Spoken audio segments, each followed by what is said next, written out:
It's always been special for me, right? Coming to Pittsburgh, people have always been very welcoming, every time I came back in town, right? And so many great memories, when I come back, and yeah, it's always fun to be back.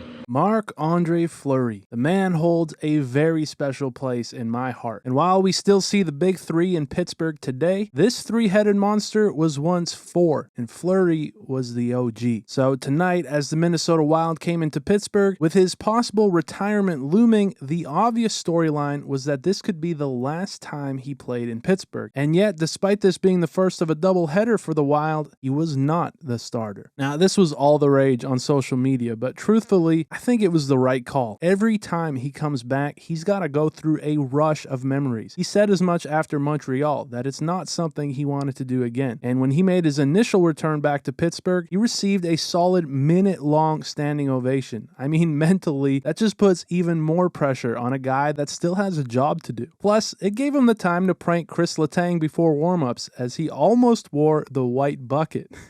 But with all of that said, if he was on the bench for this one, barring any major injuries, there was only one way we were going to see Fleury. We needed Gustavsson pulled, and the Penguins got off to a good start. The Pens would dump it in, Puustinen behind the net to Smith in front, and they score. Smith with the mitts gets it off quick and made this a one-goal game. And immediately after, the Penguins faithful chanted this. You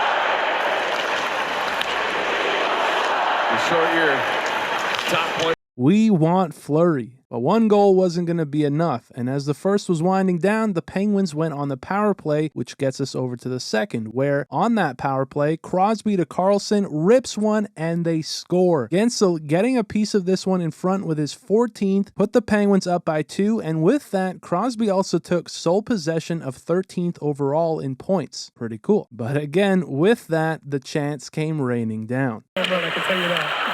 Yeah, I gotta be honest, Neil. I mean, Phil Bourque is...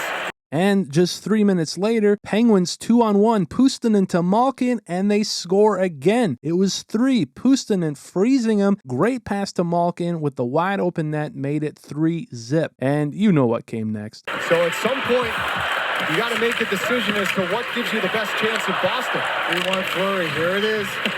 Now, I'll be honest, if they score one more here, Fleury very well may have actually made an appearance, and the Penguins were gifted that opportunity as Hartman would get called for holding the stick. But it just wasn't meant to be. They couldn't get one to go, and they left the door wide open for Minnesota, who, with 5 to go, Wild in, Faber throws it on net, and Hartman, there to clean it up, scores his 8th to get the Wild on the board. Then, just over 2 minutes later, Boldly in front, and they score another. Just like that, it was a 3-2 game as Middleton nets his 4th, and suddenly we had a game, and needless to say, the chance went away, at least for the time being. But that then gets us over to the third and final frame, where sure enough, not 6 minutes in, Merrill on net, and they score again. To complete the comeback, Letang redirects this one in front, and we were all square at 3. The Wild, however, would immediately get a high stick to send the Pens to the power play. And sure enough, Guentzel down low, pass gets deflected, but who else? The captain, willing to get dirty, finds the back of the net with his 18th as he gets that bouncing puck and takes back the lead. And if you've been watching this team, he is carrying the Pittsburgh Penguins. And so with that, it brought back the Fleury chants. On a point and 7 straight.